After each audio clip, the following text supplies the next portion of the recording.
அந்த மக்கள் தொகை கம்மியாக இருந்த காலம், வணிக வளர்ச்சி இல்லாத காலகட்டங்களில் பார்த்தீங்கன்னா, சவுத் இந்தியாவுக்கே டிஸ்ட்ரிபியூட்டர் ஒரு ஆள் தான் இருப்பான். சில ஓகே, ஓகே. சில நிறுவனங்களுக்கு. சவுத் இந்தியாக்கே. சவுத் இந்தியாக்கே ஓ! சில நிறுவனங்களுக்கு ஒருத்தன் தான் இருப்பான். அது மாதிரி தமிழ்நாடு டிஸ்ட்ரிபியூட்டர் அப்படின்னு சொல்லி இருப்பாங்க. இன்னைக்கு வந்து வணிகமும் வளர்ந்திருக்கு, நாடோடைய பொருளாதாரம் வளர்ந்திருக்கு. அதனால இந்த எஃப்எம்சி நுகர்பொருள் வணிகம்ங்கிறது மிகப்பெரிய வளர்ச்சியை கண்டிருக்கிற அடைந்திருக்கிறது. காரணத்தினால, சென்னை மட்டும் வந்து பெரிய டர்ன் ஓவர் பண்ணுற நிறுவனம். பெரிய டர்ன் ஓவர்னா ஒரே ஒரு டிஸ்ட்ரிபியூட்டருக்கு 5 கோடி டர்ன் ஓவர். ம். இவங்க அதிக லாபம் கொடுக்க முடியாது அவங்களால. ஓகே, கொடுக்க மாட்டாங்க. ஓகே. வந்து 5 கோடி டர்ன் ஓவர் ஒரு மாதத்துக்கு பண்ணுறவங்கெல்லாம் வந்து 2லேருந்து 3% இப்படி தான் கொடுப்பாங்க. ஸோ அந்த மாதிரி அவங்களுக்கு டிஸ்ட்ரிபியூட்டர் மட்டும் வெறும் சென்னையில் 50 டிஸ்ட்ரிபியூட்டர் இருந்தால் தான் சென்னையை கவர் பண்ண முடியும். 80% ஆகுது. ஓ. 80 சதவிகிதம். ஆகுது.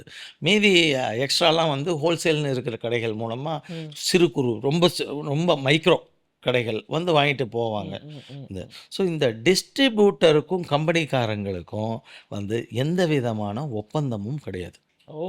இது வந்து இதனால் மிகப்பெரிய இழப்புகளை, முதலீட்டு இழப்புகளை வந்து பல விநியோகஸ்தர்கள் சந்தித்துள்ளார்கள். வாழ்வாதார இழப்பை சந்தித்து வருகிறார்கள்.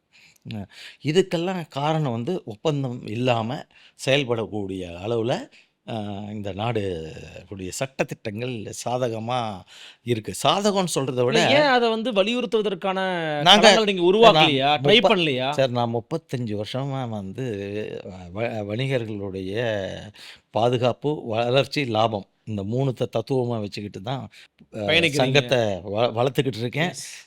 மாநில அளவுலையும் தேசிய அளவிலையும் பண்ணிக்கிட்டு இருக்கோம். பல விஷயங்களில் நல்ல முன்னேற்றங்களும் வெற்றிகளும் கண்டிருக்கோம். ம், ம், ம். ஆனால் இந்த ஒப்பந்த மேட்டரில் இன்னும் வரல. படித்த பலர் எல்லா நிறுவனத்தையும் நடத்துகிறவங்க. ம், ம். முதலீடு போடுறது வேணால் முதலாளியாக இருக்கலாம்.